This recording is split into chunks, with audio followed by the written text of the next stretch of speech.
প্রায় ৯ থেকে ১৪ বছর ধরে হাসপাতালের মর্গে পড়ে আছে ৪টি লাশ।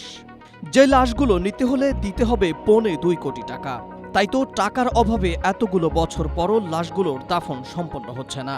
কিভাবে কোন উপায়ে এসব লাশ মর্গ থেকে বের হবে কিংবা দাফন হবে সে বিষয়ে কারো কোনো মাথা ব্যথা নেই।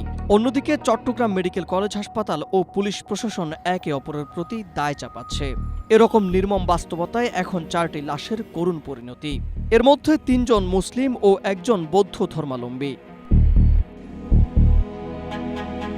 চট্টগ্রাম মেডিকেল কলেজ হাসপাতাল জানায়, লাশগুলো নিয়ে যাওয়ার জন্য কয়েকবার নগর পুলিশ প্রশাসনকে চিঠি দেওয়া হলেও মর্গের ভাড়া বাবদ বকেয়া টাকার কথা শুনে কেউই বিষয়টি নিয়ে এগোয়নি। প্রতিটি মরদেহ সংরক্ষণের জন্য দৈনিক ভাড়া ১,০০০ টাকা। ২০১২ সাল থেকে রাখা ২ মরদেহের জন্য বকেয়া দাঁড়ায় ১ কোটি টাকা। ২০১৪ সালে মারা যাওয়া আরেকটি মরদেহের সংরক্ষণ বাবদ খরচ দাঁড়ায় ৪৩ লাখ টাকা। ২০১৪ সাল থেকে রাখা আরেকটি মরদেহের জন্য বকেয়া দাঁড়ায় ৩২ লাখ টাকা।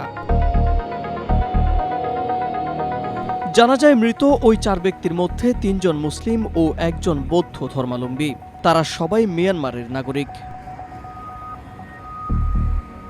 কয়েক বছর আগে চমেক কর্তৃপক্ষের চিঠির পরিপ্রেক্ষিতে নগর পুলিশ বিষয়টি পররাষ্ট্র মন্ত্রণালয়কে অবহিত করলে তারা চিঠি দেয় মিয়ানমার কর্তৃপক্ষকে, কিন্তু তারা লাশগুলো নিতে রাজি হয়নি। একসময় পুলিশের পক্ষ থেকে চাওয়া হয়েছিল লাশগুলোর দাফন করতে, কিন্তু চমেক কর্তৃপক্ষের বকেয়া টাকা পরিশোধ না হওয়ায় তারা লাশগুলো দাফন করতে দেয়নি।